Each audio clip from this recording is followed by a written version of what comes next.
আমি আরাফাত মুন্সির আব্বু স্বপন মুন্সি। আমার ছেলে ক্লাস পলাশবাড়ি বাট স্কুলের ক্লাস 8-এর ছাত্র। আমার ছেলে 5ই আগস্টে দুপুর 12টার দিক আব্বু আমি ভাত খাবো, আমাকে ভাত দাও, তাড়াতাড়ি দাও। আমাকে কেন তাড়াতাড়ি দেবো, তুমি একটু অপেক্ষা করো। হঠাৎ করে ফোন এসে ওর বন্ধু বান্ধবে ফোন দিয়েছে। ফোন আসার পরে আব্বু আমি পরে ভাত খাবো, আমি আসতেছি। এই কথা কয়ে আমার ছেলে বাইরে যায়। বিকাল 4টে বাজে। সে 4টার দিক খবর আসে, বন্ধু বান্ধবে ফোন দেয়, আন্টি আরাফাত গুলি খেয়েছে, তাড়াতাড়ি আসেন।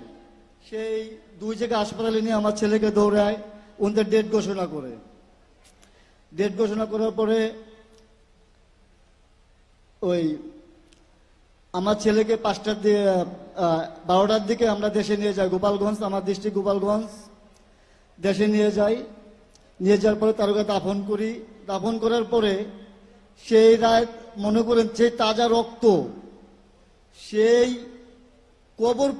কবরের নামানো পর্যন্ত সেই তাজা রক্ত টপ টপ টপ টপ করে মাটিতে মনে করেন পড়তেছে। ওই দেখে আপনারা তো জানেন, যাদের ছেলে অথবা বাপ মা হারাইছেন তারা কষ্টটা বুঝবেন না, তারা কষ্টটা বুঝবেন না। আমার ছেলে দুপুরে ভাত করেও খেতে পারে নাই। সে নিষ্ঠুরভাবে মনে করেন শেখ হাসিনার নির্দেশে এবং আওয়ামী লীগের নেতাকর্মীদের নির্দেশে সে আমার ছেলে আরো অনেক লোককে তারা গুলি করে মারে। এই বিচারগুলো আমি আপনাদের জনগণের উপর আমি দিতে চাই।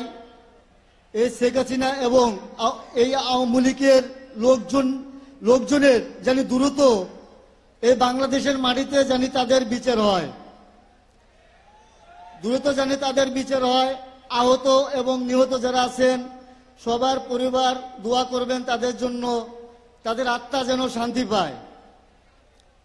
দেখেন এই যে গোপালগঞ্জে ছাত্ররা 16 তারিখে তাদের দোয়া খায়ের জন্য তারা সবাই গেছে, কারণ তারা দোয়া খায়ের করতে পারে নাই। এই আওয়ামী লীগের লোকজন তাদের মনে করেন বোম গুলি করে পুরাই জ্বালাইয়া তাদের অস্থির করে দেয়। তারা সেই দোয়া খায়ের করতে পারে নাই এই আওয়ামী লীগের লোকের জন্য।